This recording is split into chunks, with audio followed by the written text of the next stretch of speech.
তো হ্যালো বন্ধুরা, হালকা করে আজকে দুপুরবেলা বেরিয়ে পড়েছি আমার বইয়ের হবু শাশুড়ি অ্যাকাউন্ট বই চেক করতে যাবো বলে। অন্নপূর্ণা ভান্ডার টাকা ঢুকেছে নাকি।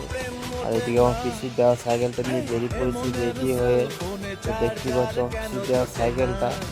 আর এদিকে আমাদের বাড়ি থেকে বেরিয়ে দেখছে সমুদ্রের জল। তো কি পরিমাণে জলের স্রোত বইছে দেখো। আর আমাদের সমুদ্রের ধারেই বাড়ি। তো কত জল দেখো সমুদ্রে। তো গাড়িটা হালকা করে স্টার্ট দিয়ে বেরিয়ে পড়েছি এই দেখো গ্রাম থেকে। তো কিছুটা যেই আমাদের এদিকে ন্যাশনাল হাইওয়ে, তো ন্যাশনাল হাইওয়ের উপর উঠে পড়েছি। আর এদিকে কতটা গতিতে গাড়িগুলো ছুটছে দেখতেই পাচ্ছ, 100 কিলোমিটার গতিতে গাড়িগুলো ছুটছে। তো এরকম কিছু হালকা ভিউ নিতে নিতে, আর এদিকে দেখতেই পাচ্ছ কত বাঁশ বাগান মানে আম বাগান। তো এটা হচ্ছে আমাদের আম বাগানটার মেন গেট। তো কত সুন্দর লাগছে দেখো আম বাগানটা।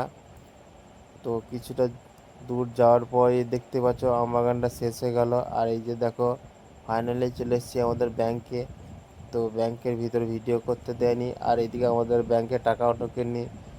তো হালকা ফুলকা বৃষ্টিতে ভিজতে ভিজতে বাড়ি চলে এলাম। ওই জন্যই আমাকে ভগবান উপর থেকে দেখতে পায় না, সবসময় রোদ জল বৃষ্টি হয় বলে।